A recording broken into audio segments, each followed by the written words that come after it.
Welcome back to On Texas Football, folks. It is the Friday 1 o'clock live stream. Thank you guys for joining us. It's always a football Friday here at On Texas Football. I'm joined by Jerry Hamilton. He's the man. You already know him. Y'all may not know, but Jerry Hamilton actually discovered Rod Babers. I owe that man a debt of gratitude. That is a true story. That is not BS. CJ Bogle, lifetime Longhorn. CJ Bogle, always in the know. All things Texas Longhorns, especially in the recruiting realm. I want to get both of these guys' thoughts about a big recruiting weekend coming up. We'll get into that. Also, of course, we'll talk Texas spring football. Can't believe we're more than halfway through Texas spring football already, man. It is flying by, but time flies when you're having fun. We'll also get into an ESPN ranking.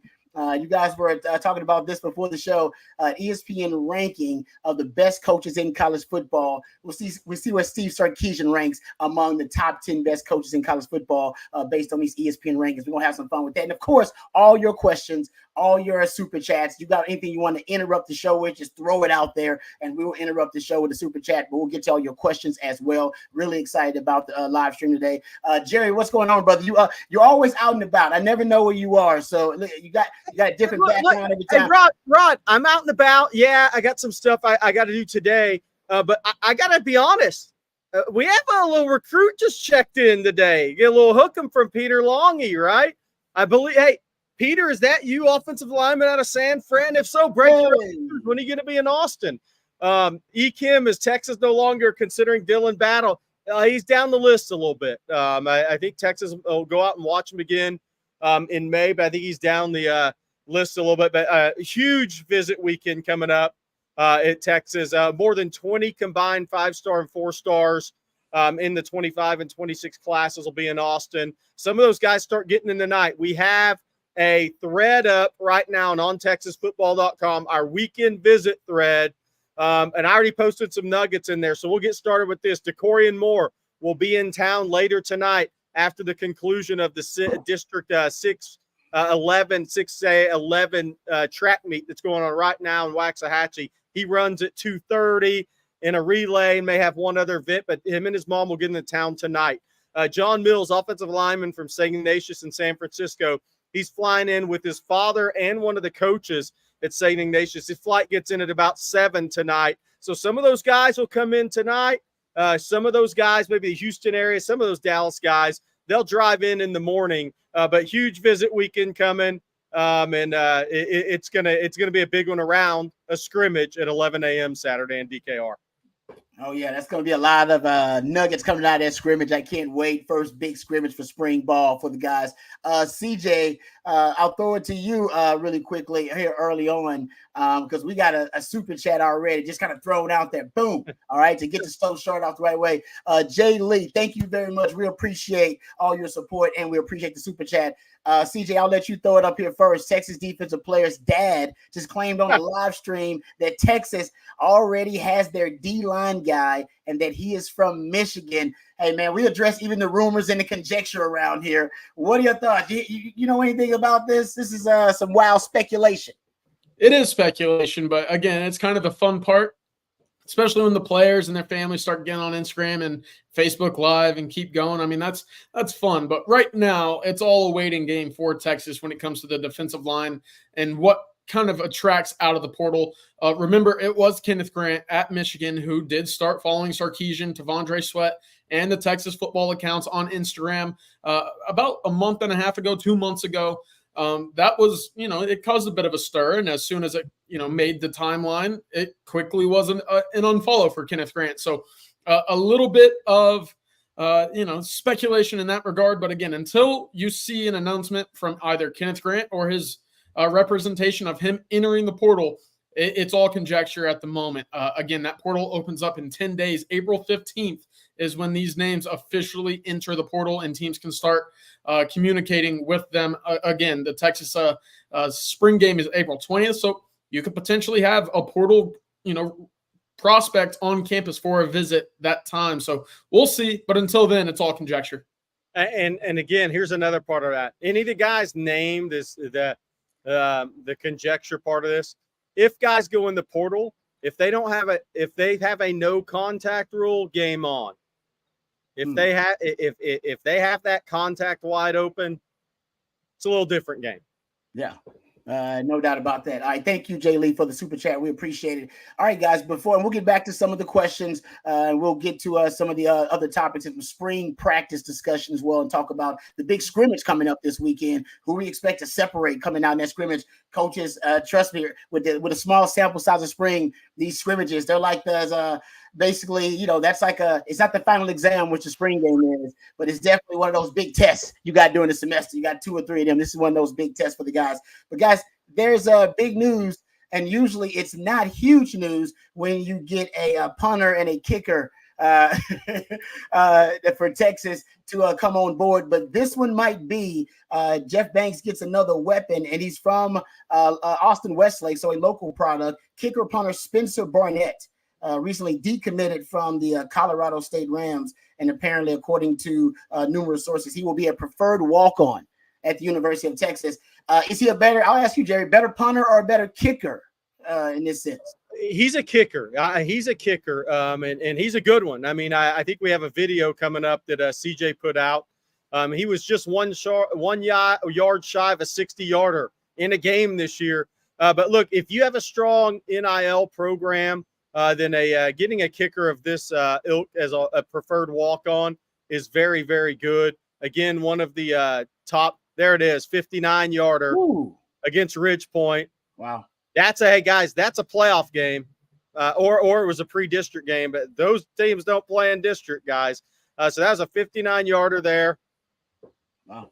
And look, even Ridge Point had somebody back to return. I think that's Dane Jones, a 25 receiver. They're like, oh, he ain't making this. We're going to send somebody back to return that kick six Auburn style. Now that receiver turned around and watched that ball go through the uprights. That's when you just got a good kicker.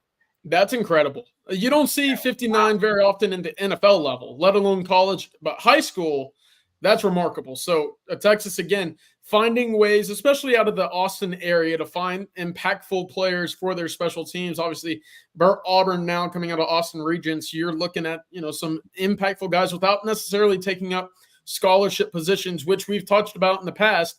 Texas currently sitting at 89 scholarships, got to be below 85 whenever the fall comes rolling around. So keeping these guys as preferred walk-ons, but still treating them right in the NIL world is the best of all worlds here.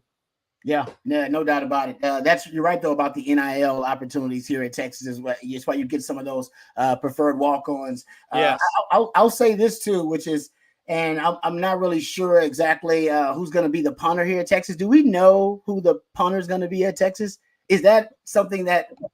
Yeah, it's kind of in the balance. Ian Ratliff, the walk-on from Atascocita, he's a Power 5 level punter. I saw him in high school. He's going to have competition, obviously. He didn't go into this spring as a favorite to be the punter, by the way. He's done pretty well this spring. Okay. But Michael Kern from St. Thomas Aquinas signed in December. He was not an early enrollee, so he is not here now, which brings into question that punting job a little bit. I think Texas could go in the portal for a punter as well. That's on the table. They're going to get that thing figured out. And the crazy thing about that, Rod, they're actually going to have depth at that position for the first time ever.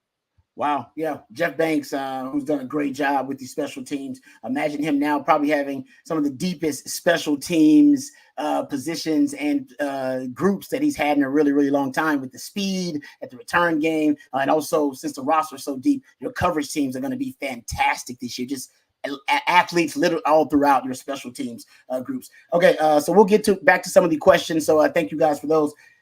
We also will get into the ranking. I want to get into this a little bit later on, the ESPN ranking, the top 10 coaches in college football. We're gonna have some fun with that. But the Saturday scrimmage, everybody's really excited about this Saturday scrimmage, guys. As well, they should be. One of the big chances for this team and to really showcase all the different athletes that they have. We have such an athletic roster now. What are your thoughts? I'll start with you, CJ. In the scrimmage, who do you expect to be hearing about after the scrimmage of them having a showcase performance, or of those guys really separating and elevating themselves in the scrimmage? Who do you expect to be hearing about? Well, it might not be a specific guy, but it's going to be a specific group. And I know we've talked in length about the improved secondary and cornerbacks this year and what we expect from them this fall. But I'm looking at this offense, especially at the wide receiving spot. It's got to be a big day for them, because guess who's on the sideline?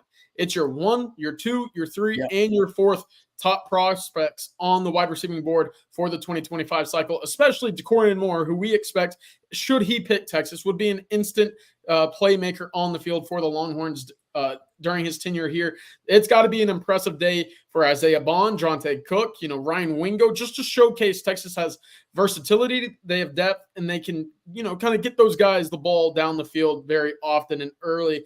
I'm also looking at Arch Manning. I think it has to be a big day for him because those guys who, should they pick Texas, that's who would be throwing them the football. It's a good selling point.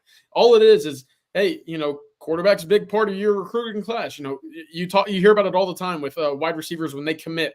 I want to go play with a good quarterback. I got to make sure the quarterback in my class is talented. That's a big part of it. Well, it certainly helps and it expedites the process as a wide receiver when that quarterback's already on campus and you know that he's going to be really good. So for Arch and that receiving group, to me, big opportunity for Sarkisian to kind of showcase his offense in front of DeCorian Moore, Kelshawn Johnson, Khalid Lockett, and Jamie French. A couple things there. I got some thoughts as well. On the porch, Sorrell, 88 is great. Yes, he is. Living rent-free in UT. When is Juan Gaston from Georgia and also Nick Brooks coming in? Both scheduled June 14th through 16th. Nick Brooks, a spring game. Juan Gaston, hey, both those guys may be Georgia leans actually right now, but that just means you're recruiting the right lineman. Juan Gaston's very much a long shot. We'll see what happens with Nick Brooks down the line here. But as far as the scrimmage goes, I think running backs. Look, CJ Baxter, Rod, he threw CJ Baxter in front of the mic yesterday, Sark did. Yeah. That says something. Again, I know what Texas feels inside the building about Cedric Baxter, and yesterday's kind of more of that. There's a feeling that he's going to have a big year, and that doesn't mean Jaden Blue's not going to have a big year either, but there's a feeling that Cedric Baxter's taking some big steps in this offseason, and Anthony Hill going to the mic as well.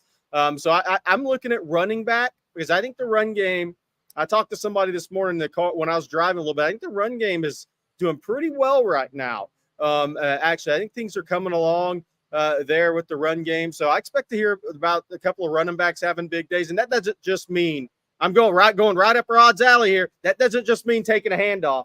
That means the backfield, a little pony package. Man. Mm-hmm. I think the running backs are going to be talked about.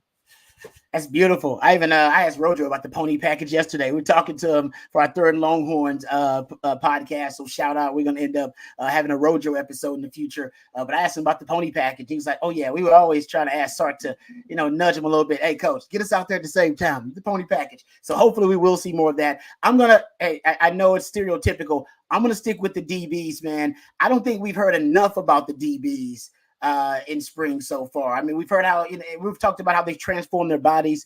We've talked about how these guys, they're expected to take a leap because they have so much talent now in that defensive backfield. They have so much experience. They're going up against a great group of wide receivers. Hell, they were going up against 2 first-round wide receivers last year. So these guys honestly have had reps against high-level competition. If they're going to take a leap, this is going to be the year. Now, I know that actually comes honestly, at the expense of the offense if they're going to have a big day. But hopefully they'll win their fair share. I'd like this to be more balanced in these battles going between this high-powered offense and a defense that's growing and a defense that we expect to be one that still can be effective, but this time by different means, through the secondary being a strength on the edges. So I'm going to go with the secondary and make some plays on the ball, get a couple of interceptions, get some PBUs, see if they can hold their own against this really deep wide receiving core. So shout out to Rod's point. I think safety's going to end up. We're going to be talking about this as the most improved position on the team next year. I think that's going to be a theme for all of us. I would love that. That'd be huge. And that's why it's so exciting coming into the spring game is, Texas lost a lot of pieces to the NFL out of that receiving group, but they've also added. And there's also a lot – I would expect a deeper group of speed across the board at any given point on this offense than what we saw a year ago. And as a result, your safeties are going to be tested. Can you keep kind of the ceiling on the defense without getting the roof blown off? That's going to be important going into the SEC, where you're going to be facing guys like Barian Brown and the guys at Alabama, Georgia, even Moose Muhammad, really talented down the field playmaking guys that you see week in and week out. So getting acclimated to that type of skill set early going to be very important for this new talented and very athletic safety group. Yeah, no doubt about it. I'm interested to see who that, because they like to rotate their safeties. We know that Makuba, Derek Williams, Taft Daddy, that's going to be the three. Do we know the fourth guy is going to be in that safety rotation? To me, it's Jelani McDonald. That's a good. I'm glad you bring it up. We actually have a question here about Jelani McDonald. This perfect time. And Ryan Nelson here says Jelani McDonald update, still only 18. Where do we think he ends up getting drafted with that special frame? Wow, so it's a really big Jelani McDonald fan here. But continue, CJ. I mean, do you think he wins that kind of fourth spot in that rotation? Because that's still up for grabs. I don't know if anybody's really solidified themselves as to be that other guy in that rotation.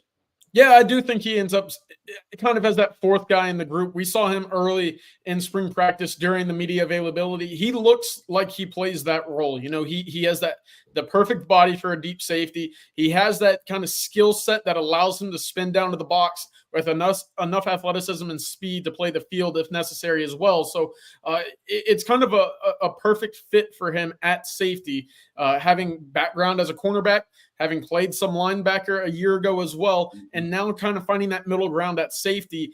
Kind of, again, that skill set to me with Jelani, with the length, the athleticism, and the pure size, I think, is perfect for him into this safety role. Of course, Xavier Phillips to me is going to push him, but to me, Jelani McDonald's too athletic to keep off the field this long. Yeah. No, it's a good point. Great breakdown there. All right, before we get back to it, I know we got a lot of questions rolling in. We'll get to those, but we got to give a shout out to our fantastic sponsor. Very grateful for Flat Creek Estate Winery.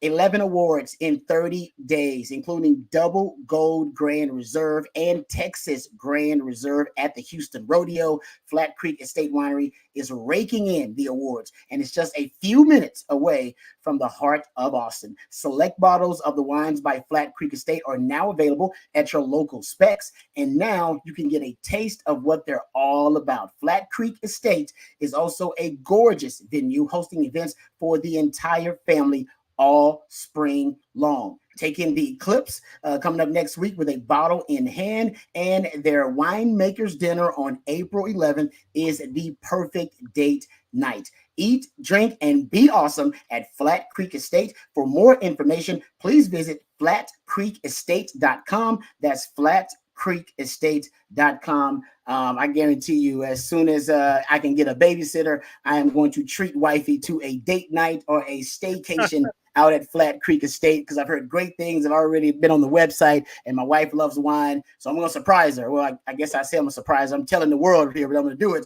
But I'm going to get that done. I suggest you do the same. The weather here in Central Texas is beautiful. It's beautiful today. It'll be beautiful this entire spring. So make your plans to go visit Flat Creek Estate. We appreciate them very much. Hey, eat, drink, and stay awesome. I mean, signs me up. Great slogan. Yeah, great slogan. I agree with that. Hey, I'm going to hit a couple of questions here that we had during that great read. Any inside info on why Anthony Deuce Williams decommitted, and is Texas recruiting Ty Haywood out of Denton? So on Deuce Williams, I think we had left him on Texas football. We'd left him off the visit list for a reason. We had a feeling this was coming. Kids have to operate on their own timeline. And this doesn't diminish him as a player. Look, Anthony Williams out of Shadow Creek, he's going to officially visit TCU, Baylor, maybe even Florida. He's a really good prospect. I think when Johnny Nansen was hired, the calculus on what Texas was looking for, needing in this class, changed a little bit, especially when Nansen and Texas will continue to recruit Matea Tongay, the linebacker out of San Clemente that committed to USC. These USC commitments they aren't exactly solid right now, guys. One of those guys is going to decommit next week probably already. I don't even know if the commitment ink is dry on that one. But Texas likes some longer limb guys, but also there's two tremendous 25s in Texas, Elijah Barnes and Riley Pettijohn. And then there's a kid that's really popped up, Jonathan Cunningham. I love him on tape out of North Crowley. He's visiting April 11th. When Nansen was hired, he went through North Crowley, looked at him, liked him a lot. Sark and Choice came back through. They offered.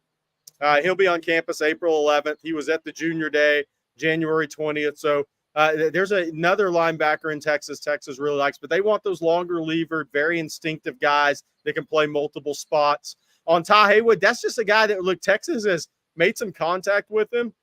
I'm not sure he's ever been a top priority at tackle, but he's not a guy that's actually reciprocated the interest. Bottom line, can that change? Sure. To this point, as of late March, he hadn't reciprocated any interest. So just you're not going to get them all, and that's one kid that just has not had Texas high on his list. And by the way, we got some question about Wardell Mack. Wardell Mack's we've heard some good things about him at corner. So we hear he's having a good spring practice already. Yep. Also a guy that's gotten some looks on the inside at nickel as well. So Ashton Holloman, welcome back. Hey, I love it. I love the fact that they're cross-training all the DBs, though. You're seeing all the guys. Everybody seems to have another position that they're being cross-trained at. I think that's good stuff in the secondary. That tends says, come on, Rod, let us know what you think of Xavier Filsaime. You're number 21. Hey, I'm glad you brought this up. Thank you, that tends, because I do believe now is the time. Now is the time for me to lose my crown as the greatest number 21 in the history of Texas football. I do believe that now, and I know we've had some guys where it's been, at one point I think Jay Witt had number 21 at one point. This Keaton Crawford disrespect's out of control. Yeah, that's true. Great point. That's what I'm saying. Listen, Blake Gideon. Hey, shout out to all the number 21s. Is it Grady Cavness? Hey, listen, it's a loyal club we got. But I do believe that Xavier Filsaime's got what it takes. Now, this is the thing. This is why I'll always probably be the greatest number 21 in Texas football history, because guys don't think the number 21 is cool anymore. So when they do, obviously get some skins on the wall, they change their number. They go to a single digit or a number they think is cooler. So that's why I'll probably always be able to brag about being the greatest number 21. But if Xavier Filsaime does not change his number, I do believe that he can go down as the greatest number 21 and at least greater than myself. There you go. Hey, look, not only were you the best 21, but you were by a slight margin the fastest 21. Because Keaton Crawford, he could run. He couldn't play safety, but he could run. He could run. You were fastest too. That'd have been a good race, though. Mike D saying I missed the information about Kenneth Grant. It's all conjecture right now. That's what we kind of said. We'll see what happens. My main thing with all these guys, when they enter the portal, is this: if they enter the portal with the no contact box checked, game on. If that no contact box is not checked, negotiations on by everybody. Negotiations. Oh man, it's a beautiful thing. Yeah, they appreciate that. So I'll keep all the questions coming in, guys. We appreciate all the participation right now. We're also gonna get to. I want to get to this top 10 list because ESPN ranked the top 10 coaches in college football going into the 2024 season, and they give some love to Steve Sarkisian, guys. This was pretty interesting. They have Steve Sarkisian as the 7th best coach in college football.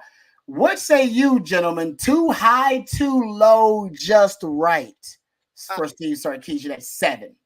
I mean, it's an interesting list, okay? I can say this: Mike Norvell's the best coach to not be in a playoff. Sorry, I had to bring that up, FSU fans. One in particular, and it's listening. But look, I don't know on this. I agree with 1-2 right now. I do agree with that. I think Kyle Whittingham's a tremendous coach. I think all the ACC coaches voted on this, and they voted Dabo, so when they beat him, it makes them look better and get more money. That's my initial takeaway. But look, I mean, if I'm Dabo, I'm a little disrespected that Kyle Whittingham's ahead of me. I know it's gone rough lately, and by rough meaning you're only winning 9, but he has 2 national championships at Clemson. He won 2 national championships without anybody, an offensive lineman, getting drafted in the first 3 rounds. I mean, so he's probably should be 3 on resume right now. I think Oregon is Dan Lanning better than Sark right now. Should he be ahead of Sark? I mean, he had 2 shots to beat. He had 2 shots to beat Washington and get in the playoff last year.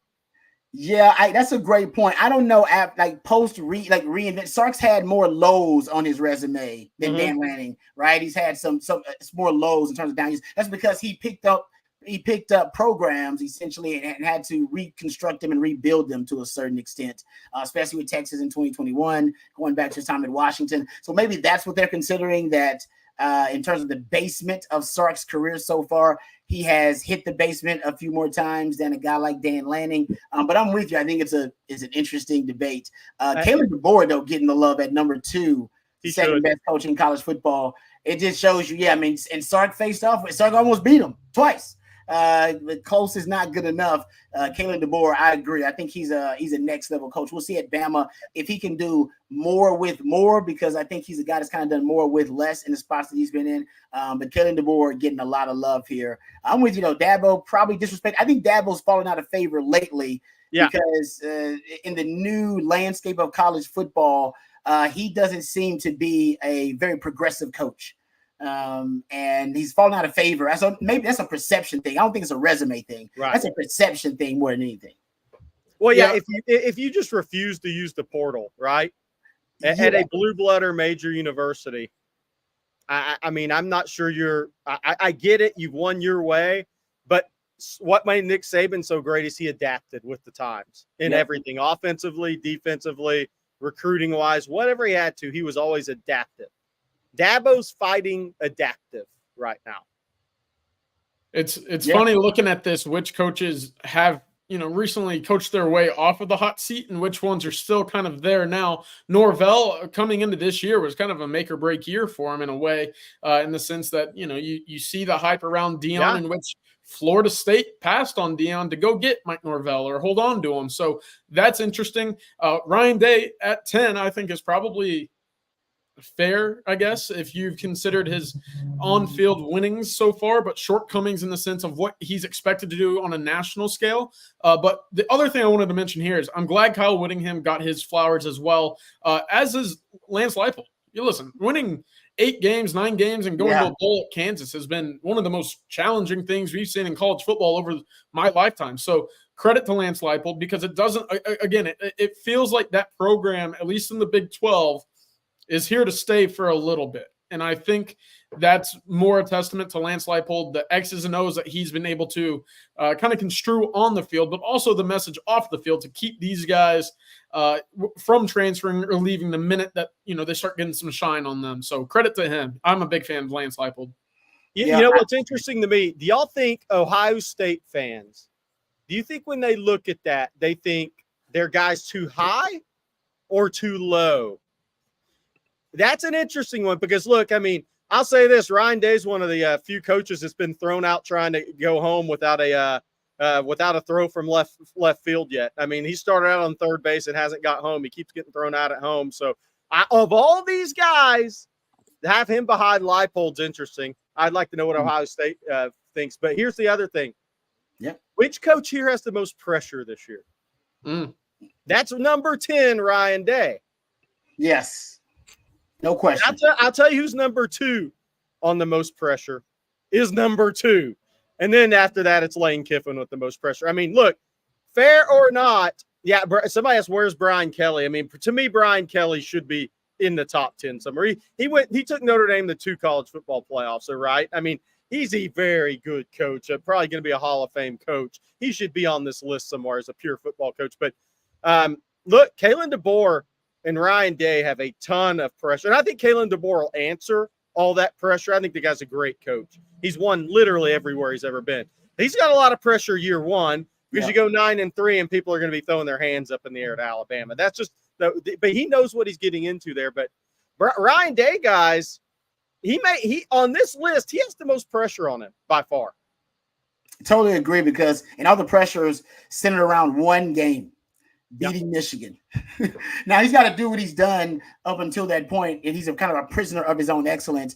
But if you can't beat Michigan, post sign stealing scandals, Harbaugh gone, them losing, I don't know how many guys to the NFL it's going to get drafted. I don't know, 15 or something, or whatever hell number they'll have guys drafted, some ridiculous number. But yeah, if he doesn't do it this year with the upgrade in the OC with Chip Kelly. And some of the upgrades in what they've done in the transfer portal because they've been all in there too. I agree. It's crazy to think it, but he would be on the hot seat even after all the success he's had. Got to beat your rival. Ask Mac Brown about it. Mac Brown was winning 10 games and not beating Oklahoma, and Longhorn fans were saying the same thing. And this guy might not be the coach for Texas because he can't beat Bob Stoops.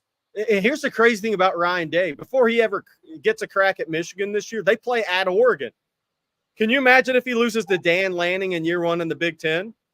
Now here's the crazy thing that can save you.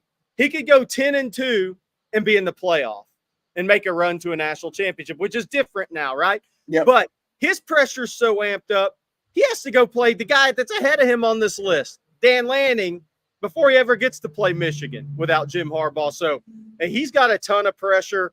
Look, Kalen DeBoer's got a lot of pressure for the things we just said. I mean, it's extremely hard to follow the legend, not a legend, the legend.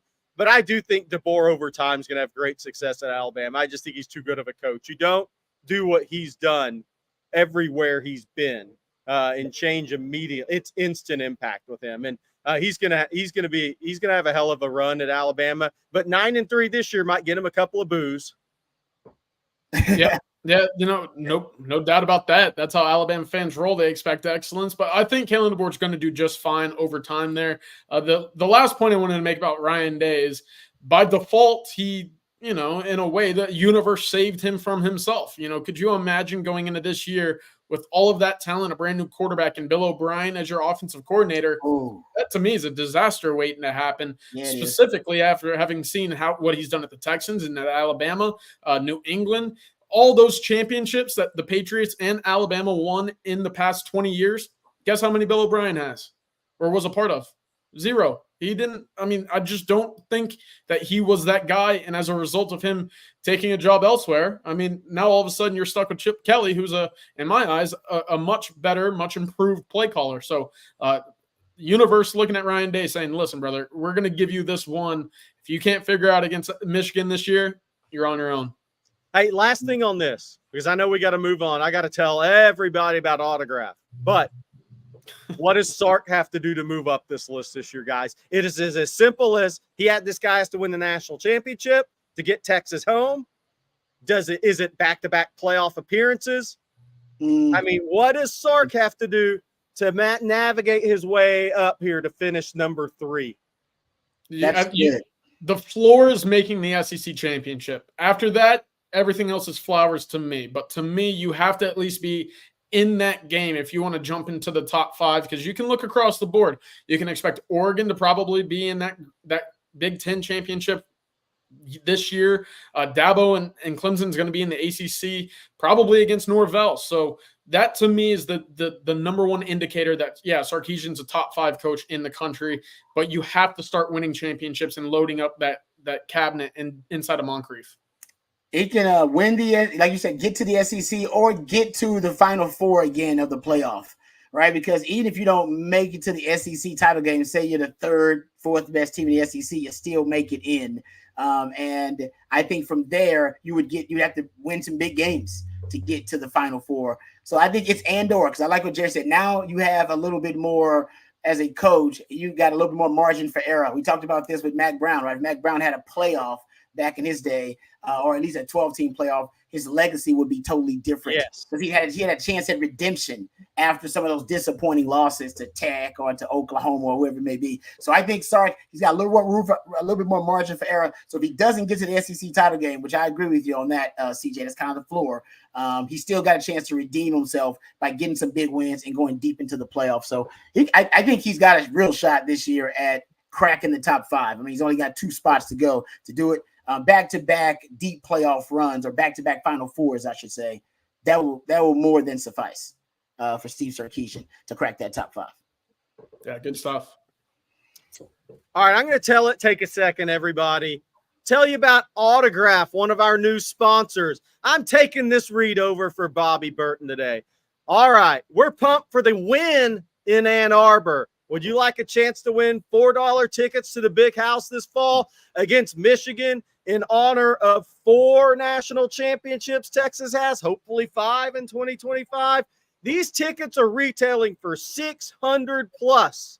If so, listen up. And that means you too, Connor Stallions. You can't get in for free anymore. Our partner Autograph is dropping a pair of tickets on April 18th at 2 p.m. Central in their app. All you need to do is download the app and refer 1 friend successfully.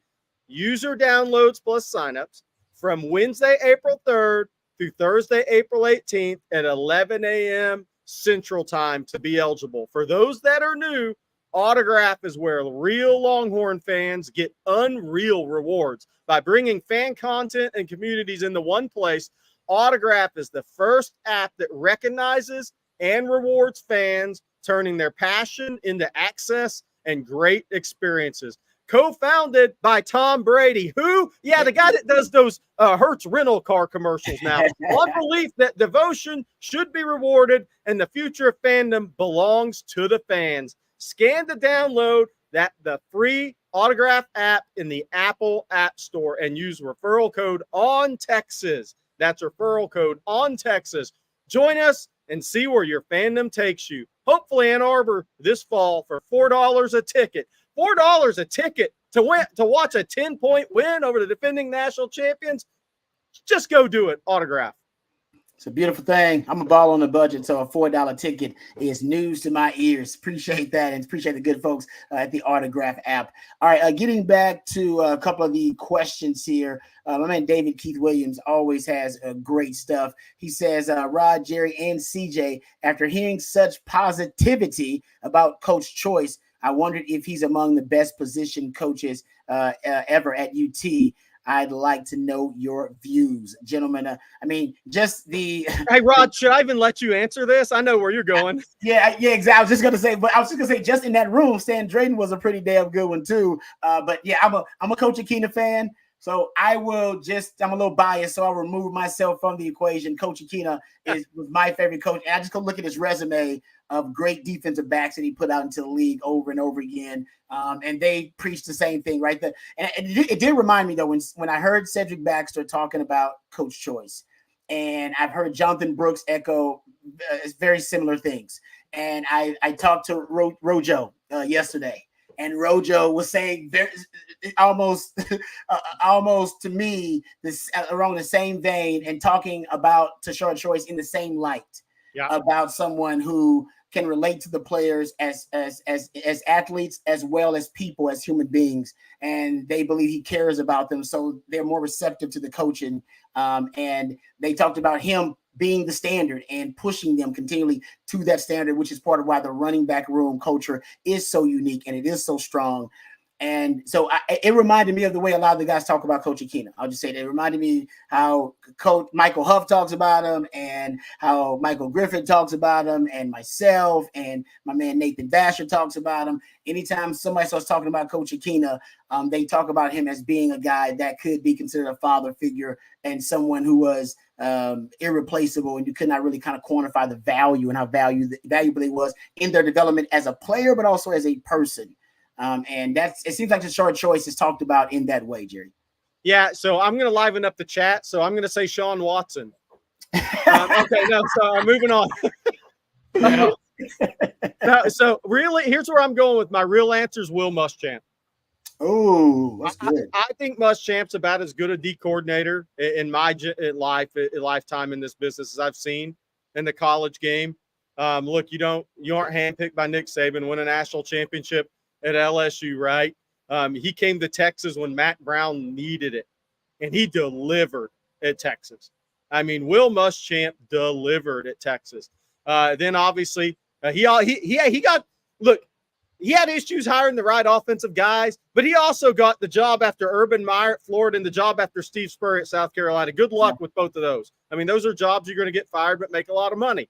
But then what he helped do at Georgia, he's just one of the best defensive coordinators, one of the best defensive minds.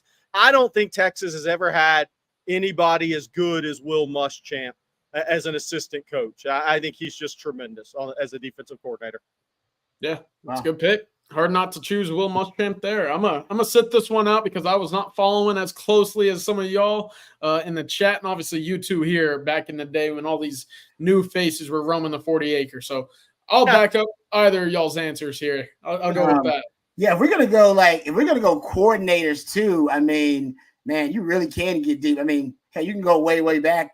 Emery Ballard coming out. We talk about the wishbone. You can go that far back in terms of guys who actually had an impact a domino effect, a butterfly effect on the entire game with some of the things they were doing at Texas. Yeah, I mean, it's a really good question. I love your answer about Will Muschamp too, man. I loved me some Will Muschamp.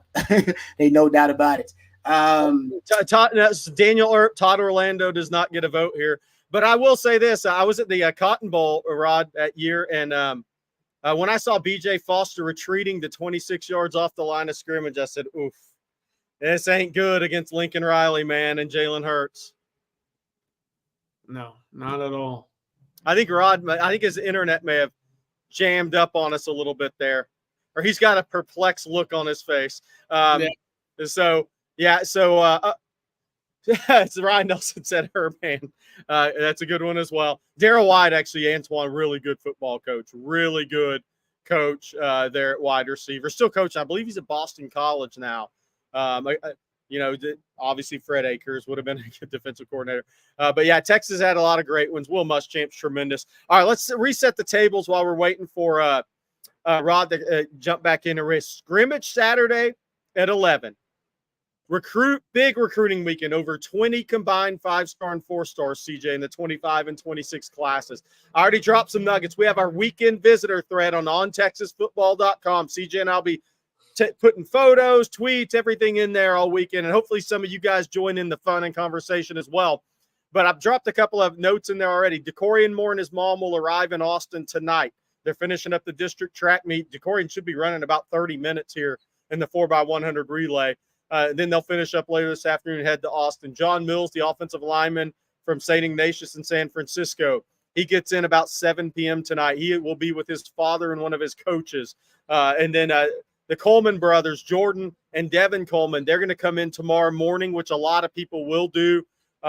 So they'll leave in early in the morning from Dallas, get in. So some guys will be getting in. Jamie French obviously is getting into Austin today, flying in from Jacksonville. Malik Autry from Opelika should be getting in tonight at some point. So those out-of-state guys, some of those guys will be they'll be arriving tonight. KJ Lacey should be arriving tonight. So there's guys are going to be getting into Austin at different times. Some tonight, some early in the morning. CJ and I'll be there tomorrow to take you through all of it. CJ, AJ Sports says, you mean DeCorian will be flying out in about 30 minutes? Yeah, he does. Flies down the track. CJ, Troy Hune is another guy that'll be flying in tonight. 26 quarterback. The 25 guys are going to get the majority of the focus. DeCorian Moore is the hot button topic in recruiting. Obviously, he's from Duncanville, 5-star receiver, committed to LSU, and Texas is very, very, very much in that fight. But Troy Hune's going to go under the radar this visit weekend, but he may actually be the top 26 quarterback on the board, him or Diabell. Yeah, this will probably be the last time Troy Hune's on campus where he's not a focal point, and I think that's really interesting. Of course, coming in with this group of 30 to 35 plus 4- and 5-star guys in the 2025 class, that's kind of the expectation is they get, the stage set beforehand. But Hune's been to Texas probably 4 times by now. He came last year for a camp, came again to watch Kansas State when Malik Murphy made his first career start here as a Longhorn. Again, just being back to campus, creating that and establishing that relationship with A.J. Milne and Steve Sarkisian is very interesting because, again, that 2026 quarterback class, Texas only has 3 offers out. One to Jared Curtis, currently committed to Georgia, the other to Diabell, who visited Texas earlier this year for spring practice. So right now for Texas to kind of, continue that ball rolling at the quarterback position, Troy Hune's the guy to watch very closely this cycle, specifically moving into 2026. Welcome back. I think Rod B's back. The best 21 in Texas history is back. Sorry about that, guys. I'm not sure what's going on. I apologize about the technical difficulties there. But yeah, I'm back. I appreciate you guys holding it down while I was gone. I know I kind of left in the middle of a Todd Orlando rant. Did we get that settled? Did we get the Todd Orlando? No, I just said when B.J. Foster retreated at 26 yards off the line of scrimmage in the Cotton Bowl, I said I knew it's going to be a bad day because Lincoln Riley's just going to do what he does to you at that point.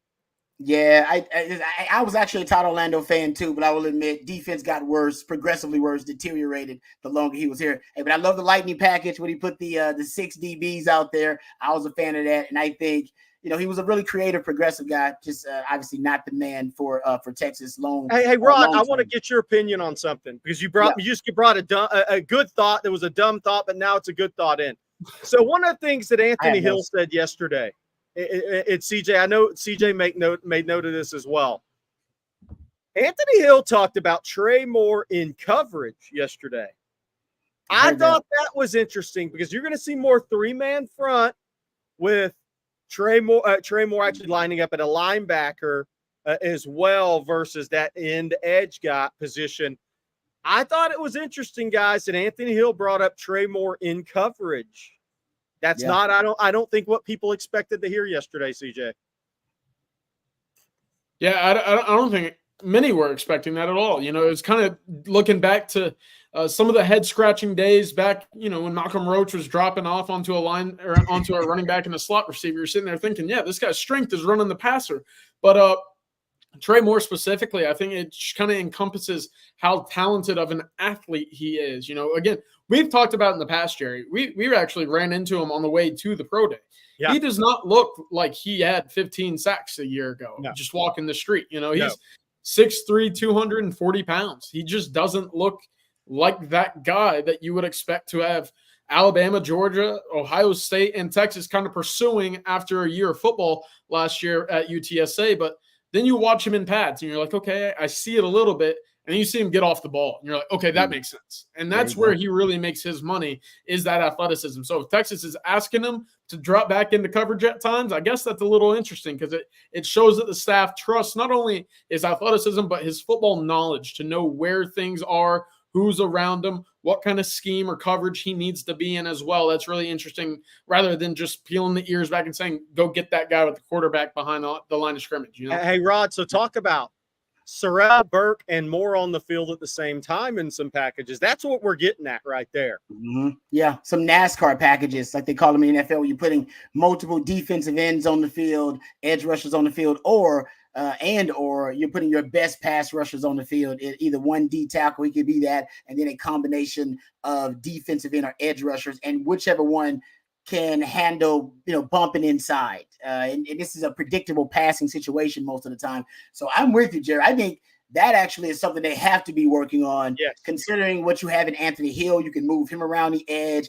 I think a guy like, whether it be a Baron Sorrell or whether it be an Ethan Berg, I think they have the ability to bump inside temporarily and then have somebody else on the outside. You can do it with Anthony Hill. I mean, you really can. They do it with Michael Parsons all the time. They spin him down from the off-ball linebacker, bump DeMarcus Lawrence inside, and then you got nightmare fuel because those guys either can decide to just rush straight up in their gaps, or you can use your twists and stunts to start playing games with those guys, get that edge rusher matched up on a much less athletic interior offensive lineman. So I'm with you, Jerry. So the key to that is you got to get them. You want to get them in second and long and third and long. That's going to be the key. So you can win on first down. I am all about NASCAR packages. Yeah. I almost wondered, I was talking to someone about this the other day with Johnny Nansen coming as the co-DC. I don't think we've talked about enough of what influence Johnny Nansen can be. Go through that, Rod. Go through that. Yeah, because PK's been influenced since he's been on the 40 acres, which I love, by the way. Shows you that he's evolving. He's still a student of the game. When Gary Patterson came in, Gary Patterson showed him, gave him kind of the cliff notes of the Big 12. He became a match quarters guy. Texas started playing a lot more match quarters when they brought in Gary Patterson, because Gary Patterson in the Big 12, the ecosystem of the Big 12, it really is one of your best coverage. It's one of your best solutions because it's basically man concept still built into a zone. All right, so you can the old there's an old riddle, right? How do you cover more space with fewer defenders? Because that's the modern riddle of defense today in modern football, right? That's how are you gonna defend more space with fewer defenders? If you can do that, then you can be a great defensive coordinator. That's probably the first question when you interview a young defensive coordinator. Ask them that question and see if they have at least a creative mind to figure out how to do it. And one of the ways is match quarters. We're playing zone, but we're also matching up against man who wants to route declare themselves. So he was influenced by that. I think also, he's going to be influenced a little bit by Johnny Nansen coming in. Johnny Nansen at Arizona. They played a lot of cover 3. I don't know if you're going to be playing a lot of cover 3. They played cover 3 at a top 5 rate in the Power 5. They've also played a lot more man coverage than Texas plays. Texas wants to play a lot more man coverage. I think that's something also you're going to see with Johnny Nansen. Johnny Nansen also more versatile personnel groupings. This is kind of what Jerry's getting at. Why we might see some NASCAR package, right? Because they had a dollar package, which they call a quarters package in the NFL, with 7 defensive backs out there. They threw that out there at times at Arizona. They also had a package where they had 5 down linemen at times to try to match up against more power run teams. So he was more versatile, I think, than PK, and I'm hoping that rubs off on PK. That with all these versatile athletes you have right now, Ethan Burks of the world, Anthony Hills of the world, Jahdae Barons, Makubas, that Jelani McDonald you talked about, that you have now some movable chess pieces, gives you more malleability, also gives you more solutions, and you should use that versatility. It makes you more versatile and more multiple as a defense, but also it makes your scheme more versatile. I think that's what you're going to see potentially from the Johnny Nansen influence on PK. Yeah, one last thought here, and I see some chat, some people in the chat kind of mentioning it doesn't make sense for Trey Moore to be dropping back. Well, you're probably right. It doesn't. But in the scheme in which we've seen PK and his edge rushers in the past, they're going to drop back every so often. It's not a big staple of this defense. I actually have the numbers here. Jet Bush had 51 snaps in coverage a year ago. Justice Finkley had 35. Ethan Burke, 32. A number of those came against Alabama, where he was very impactful, drawing attention away from him at the line of scrimmage, allowing guys like Anthony Hill and David Benda to blitz up the middle or off the edge there. Baron Sorrell had 15. So it's not uncommon. It's not a big staple, clearly. The other thing that tells me is, in the few moments that we've seen Trey Moore drop back in coverage in practice, it's standing out to Anthony Hill, which I think is encouraging there. Yeah, because it's probably – Go ahead, Rod. Now, I was just saying it stands out because you don't see it very often, and it's like a kind of a fish out of water type of thing there. But I will say I think it's more of a tendency breaker. To get it back to Will Muschamp, Will Muschamp had a great quote, thoroughbreds don't go backwards. It was once talking about Sergio Kendall and why Sergio Kendall doesn't drop back and Arakpo didn't drop back in coverage. He's like, no, thoroughbreds don't go backwards. So that's the Will Muschamp quote. Maybe Trey Moore is in that category. And here's the other thing with that, too, is no matter how much it's used, it's all part of player development, right, Rod? Sark, he is all about player development. Colin Simmons will have to learn and develop a little bit in coverage as a player. And you know what? They want to. These guys want to do that. They want to be complete players. They want to maximize what they can do. It's also all part of player development. Totally agree. And think about the modern game. And this is why Sark is big on player development and now big on versatility. Because the modern game, if you want to simplify it, you're simply trying to make run defenders into pass defenders and turn pass defenders into run defenders. Sark does it all the time. That's why he loves bunch formations. He just run duo out of bunch all the time because you get those little DBs like me in there, and I got to be a forced run defender. And he knows I don't really want to do that. All right. And then he wants to get you in packages. Why he runs the pony package, 2 tailback sets, power packages, 12 personnel, 1 back, 2 tight ends. And then you put your run first defense in there, your run centric defense, run personnel. And then you turn those run defenders into guys that got to cover Jaden Blue on pass routes down the field or got to cover a JT Sanders. So for that's why you want to make sure that Trey Moore in the situation that he is called to be a pass defender. We know he's a guy that's supposed to be a pass rusher, but if he has to be a pass defender, that is he's not completely at a disadvantage. And that when you engineer those matchups, he's still a guy that can hold his own if he is in that uncomfortable situation. All right. Ron, you're telling me you don't want to come off the edge at corner to come tackle CJ Baxter late in the fourth quarter of a game? That's what you're telling me? No. And you know what? DBs haven't changed since I was playing it 20-some years ago. They still don't want to tackle CJ Baxter. We still don't. Most of us don't. There are some. You will meet a Quandre Diggs every now and then. Now, don't let the smooth taste fool you. You'll meet a Quandre every now and then who's ready to bring the ruckus. He loves that kind of stuff. Hey, how great is it for us don't like it? Hey, how great is it for Quandre that unless something drastic happens, he's going to have the hardest hit in history of Pat Mahomes, maybe the greatest quarterback that ever played. Hey, Quandre's he's in the record books unless somebody gets a shot on Pat Mahomes the next 6 years.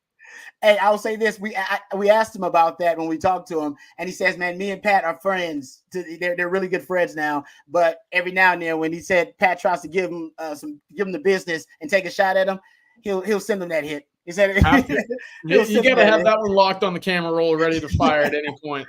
He's probably got like a GIF of it ready to go, ready to roll there. All right. While we're talking defense, real quick, because I know we got some of the chats we got to get to, and we're getting close to the end of this thing. And we got some questions that we want to get to. AJJ Sports is in there, and I want to give my man AJ some love. AJJ, did I see that you were on a plane?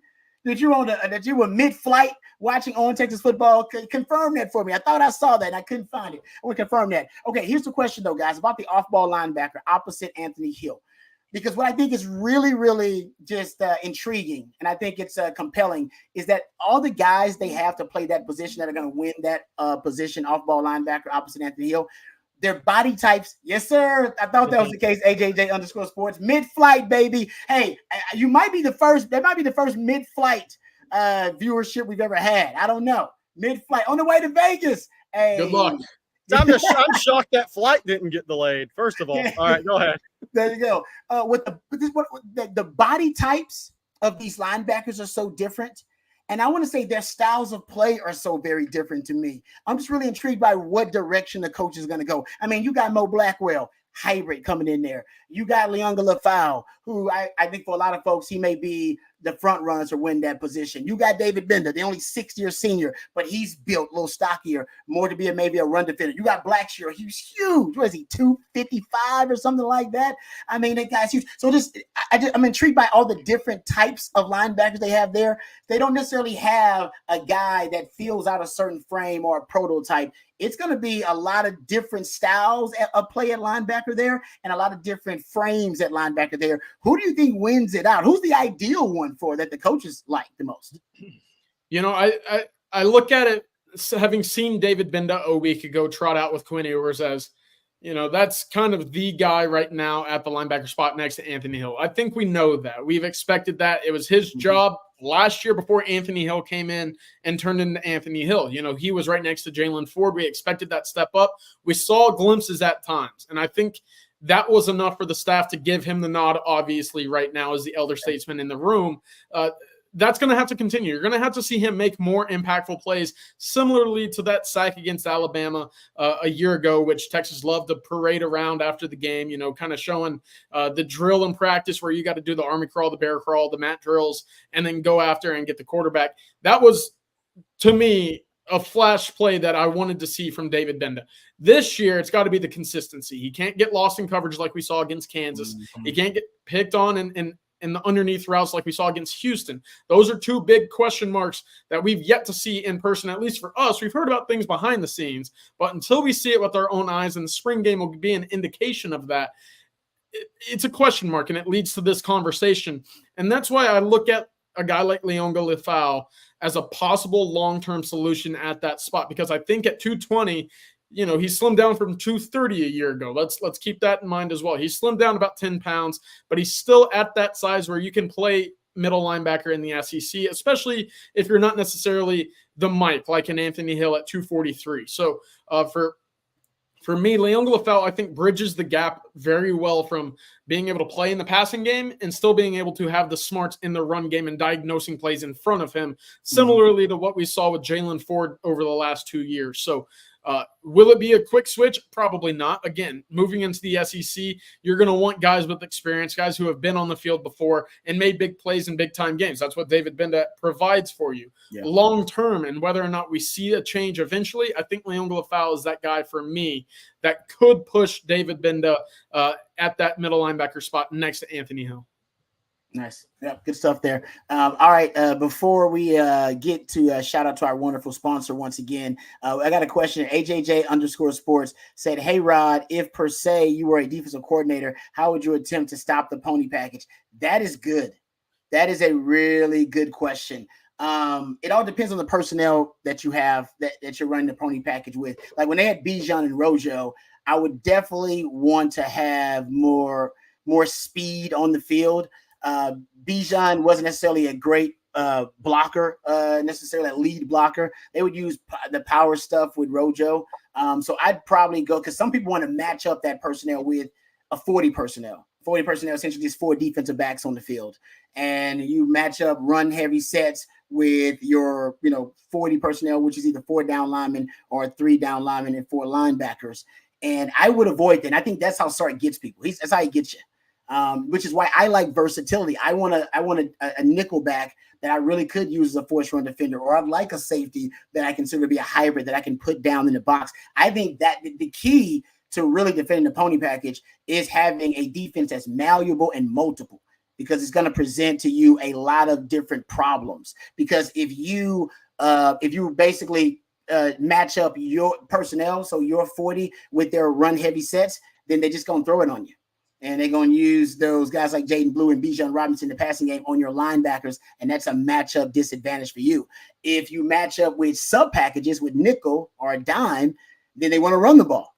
All right. So that's why the versatility of defenders, really the key to matching up with that is versatility. And one of the things that Nick Saban said, you don't practice against it. That's why it's also really advantageous. Teams don't practice against two-back sets anymore. They don't.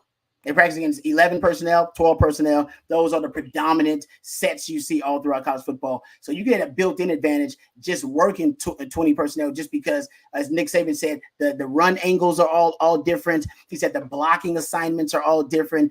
And he said it really puts a lot more of my pass defenders into the box to make them run defenders. So their angles and leverage in pass coverage are also all off too. So my thing is be versatile on defense. Versatility. It's been my buzzword, word of the day, word of the month, word of the year for me. Versatility. Sark using it more too. That's how you match up with packages like the pony package that want to lure you into run heavy sets and run centric defenses, and then throw the ball against you. Yeah. Hey, Rod, real quick, after you, CJ, I'm going to tell everybody about Autograph again, because I got to get out of here in a couple of minutes, but go ahead, CJ.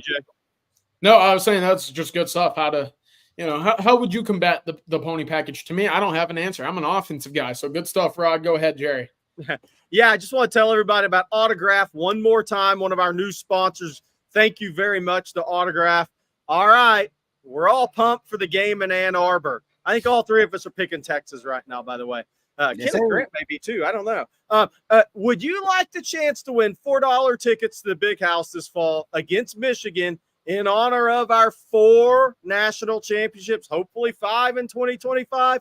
These tickets are retailing for $600 plus. So if so, time to listen up. Our partner Autograph is dropping a pair of tickets on April 18th at 2 p.m. Central in their app. All you need to do is download the app and refer one friend successfully from Wednesday, April 3rd through Thursday, April 18th at 11 a.m. Central to be eligible. For those that are new, Autograph is where real Longhorn fans get unreal rewards by bringing fan content and communities into one place. Autograph is the first app that recognizes and rewards fans, turning their passion into access and great experiences. Co-founded by Tom Brady, who, on the belief that devotion should be rewarded and the future of fandom belongs to you, the fans. Scan down to download the free Autograph app in the Apple App Store and use referral code ONTexas. That's our referral code ONTexas. Join us and see where your fandom takes you. Hopefully Ann Arbor this fall for a $4 ticket. Thank you, Jerry. That's awesome, brother. I know you got to get out of here and get going. So any last words for the people before you get out of here? No, look, CJ and I, we're going to have you covered on TexasFootball.com. We've already got the weekend visitor thread going. If you haven't registered it on TexasFootball.com, head on over there. For all you guys listening, by the way, on Twitter, which is over 2,000 right now, or watching us on Twitter or on the podcast, hit subscribe, hit like. That helps us a lot. We're going to be on the road a lot covering the recruiting this weekend. We got you covered. We'll be back with live streams here on Texas Football throughout the weekend, on the big recruiting weekend, and probably on the scrimmage as well. Texas fans, once again, thank you so much for all you do for us, joining in, Coffee and Football, the Winning Drive, Longhorn Livestreams, everything you guys do for us. Very much appreciated. Thank you very much. All right. Thank you, Jerry. We appreciate all your hard work, brother. And have a great weekend if I don't talk to you. We'll talk soon. All right. That's Jerry Hamilton. No BS. Jerry Hamilton did discover me. I'm not making that up. I was hanging out, I believe, if I'm not mistaken, because he came out to watch us work out. We were working out. It was a group of us, like some North Shore guys, some Houston Lamar guys.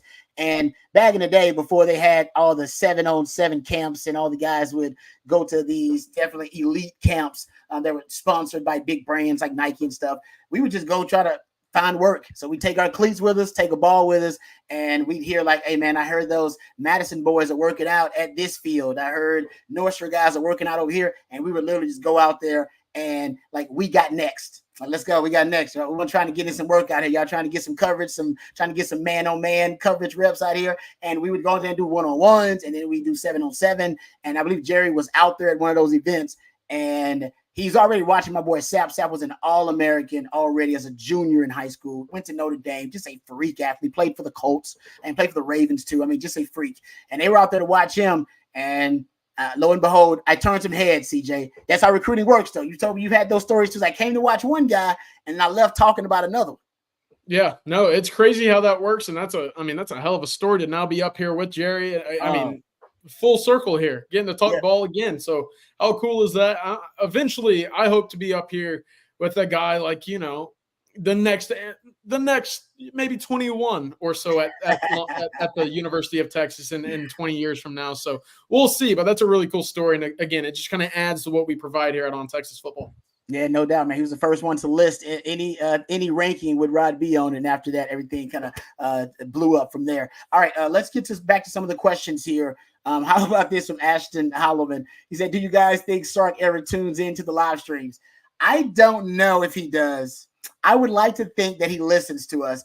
I've said before, I remember when Sark first got the job, and to go back to the pony package thing, you guys, just to let you know how long I've been talking about two damn running backs in the pony package. I said, if Sark comes out in a two tailback set, all right, to start the game, I would be the biggest Sark fan ever. I'll be a Sark fan for life.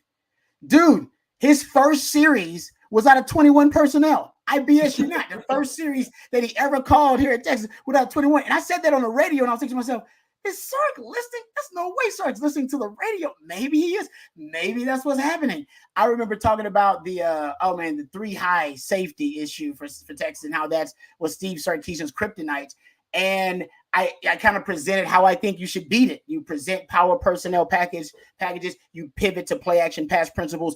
Force the three high out of their disguise, because the three high, the really unique strength of it is it's deception, it's disguise. Pre-snap, you really never know what it's doing because it's such a malleable defense. If you get extreme in your formations, extreme in your personnel packages, you force them to reveal their disguise. And then when they reveal their disguise, that's when you go, okay, they're just running cover three. Okay, actually, it's just cover four. But when it's coming out of a three high look, you don't really have natural beaters. You got two high beaters. You got single high beaters. So when that three high comes out, they're running the same coverages, same front, same pressure packages that all defenses do. It just looks funkier.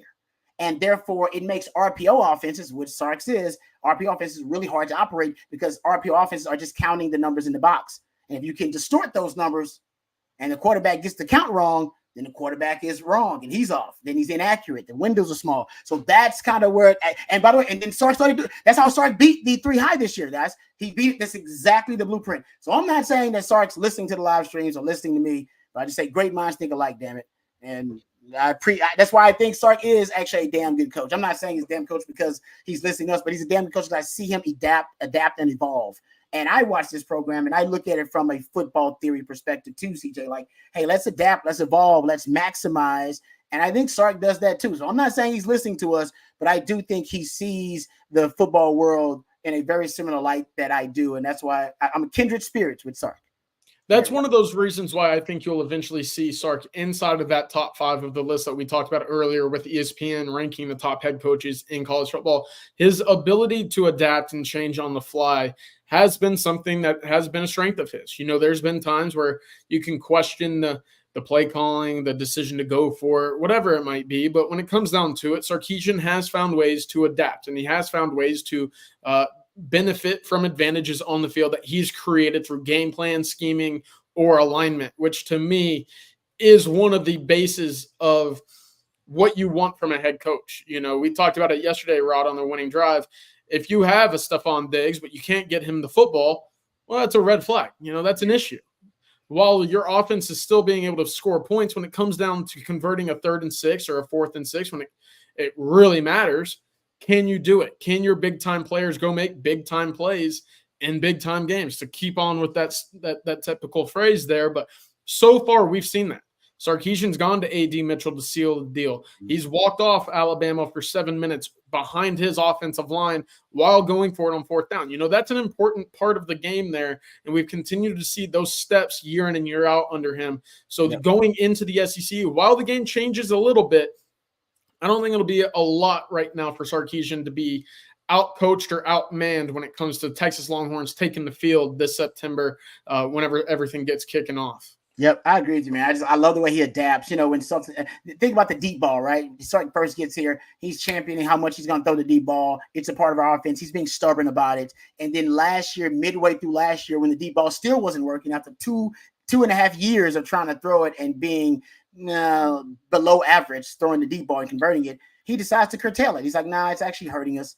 We won't throw him. We won't throw him on early downs. We'll be very judicious about our deep shots now. Still going to throw it, but just not as obviously not as high volume as he once did in his first couple of years. That's him evolving real time. Even though he admitted, I really want to throw the deep ball, and it's a crucial, integral part of our offense. It was hurting them more than it was helping them. And I watched him, change his philosophy a little bit. So that's why I love Sark. He is a true football theorist in the sense that I do believe he's a student of the game. And I think I can tell he steals things from the NFL, from the Shanahan tree, talks about that. The cheat motion that he used this year, took that from Mike McDaniel and company. So that's what I think offensive Longhorn fans love about him, is that, man, he's always on the cutting edge offensively, and you can really count on that. He's consistent on it. Before we get out of here, let me thank our good friends over at Flat Creek Estate Winery. Guys, 11 awards in 30 days, including Double Gold Grand Reserve and Texas Grand Reserve at the Houston Rodeo. Flat Creek Estate Winery is raking in awards, and it's just a few minutes from the heart of Austin, Texas. Select bottles of the wines by Flat Creek Estate are now available at your local Specs, and now you can get a taste of what they're all about. Flat Creek Estate is also a gorgeous venue hosting events for the whole family all spring long. Take in the Eclipse next week with a bottle in hand, and their winemaker's dinner on April 11th is the perfect date night. So folks, remember, eat, drink, and be awesome at Flat Creek Estate. For more info, please visit flatcreekestate.com. For more information, please go visit flatcreekestate.com. And thank you very much to Flat Creek Estate Winery and their support for their support. And I will be trying to find a babysitter ASAP, because I'm going to treat wifey to a day out there at Flat Creek Estate Winery. Give me some brownie points, because it looks fantastic. So make sure that you make plans to go join flatcreekestate.com or Flat Creek Estate Winery sometime soon here in the spring. All right, a couple other questions before we get out of here, CJ. Joshua Braden. Rod, what is a position that you might worry about but actually might be a surprise, like running back last year? Yeah, running back, I thought there would be a regression in the running game. There was not really a regression in the running game. That was something I was wrong about. So something I expect to be to underachieve or to regress this year that may surprise me, I hope, is the interior D-line. I hope that it's the interior D-line, because honestly, CJ, that's the only area of the team where I expect regression. I'm trying to think where, I guess punter, maybe. Punter, D tackle, some of the only positions where I expect regression. Not a lot of places where we kind of expect some natural regression just because of the guys that are leaving and the guys that are replaced, the unproven commodities that you have replacing them. That's kind of where I'm at as well. You look at the offense, specifically receiver, you lose 2 first-round wide receivers. Well, you go out and you add 3 pieces and you get a 5-star from the high school ranks, 3 other talented prospects there as well. So you have a talent coming in. You know what the pieces are that can replace Xavier Worthy, Jordan Whittington, A.D. Mitchell. Defensively, you lose the Outland Award winning defensive lineman and another first-round pick. Yep. That's a lot from a production standpoint that you don't necessarily know behind the scenes if what you have is going to fill the role there. That's going to be the question. I agree with you, Rod. That's, to me, the biggest question mark on the team. But like we've seen, that portal window opens up in 10 days. And I don't want to speculate, but I can, accurately and specifically kind of throw out a guess that Texas will be active in the defensive tackle portal market whenever that does open up. Who might that be? Go ahead and speculate down below, because I'm not going to sit here and act like I know who is going to enter the portal. Of course, you can speculate. You can talk about the rumors, everything that we talked about to lead this show off. But at that point, until that happens and we see that name officially in the portal, it's all up for chance at the time. But I agree with you. It is that defensive tackle spot for me.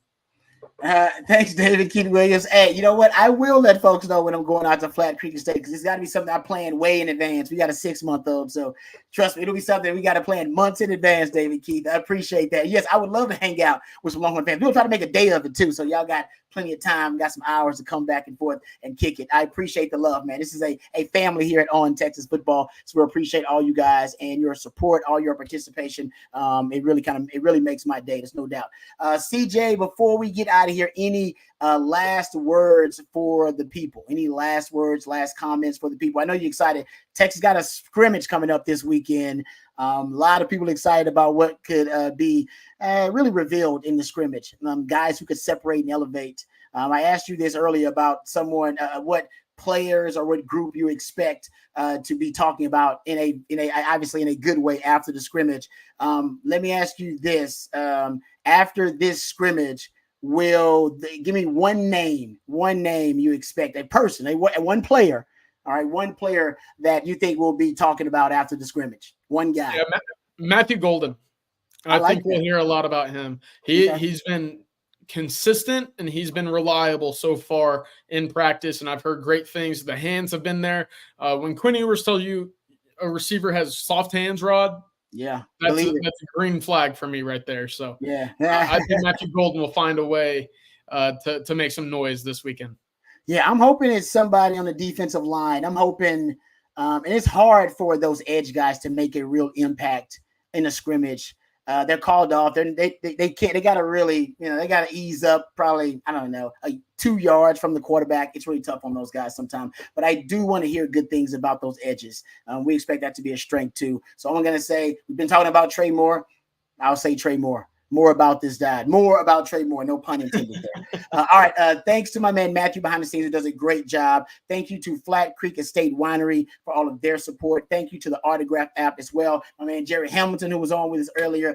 Jerry Hamilton is one of the busiest human beings I know. CJ Vogel, thanks to you too, brother, for all the knowledge, man. You do a great job. We are so lucky to have you. There's no doubt about that. We are also lucky that all of you out there are watching and that you listen to us and that you consider this to be a family, because we do too. So thank you, because the On Texas football community just keeps growing day by day, and it's because of you guys. So we are very, very, very, very grateful to you. All right, so for the crew and for On Texas Football, until next time, join us here on the On Texas Football channel, and until then, hook 'em.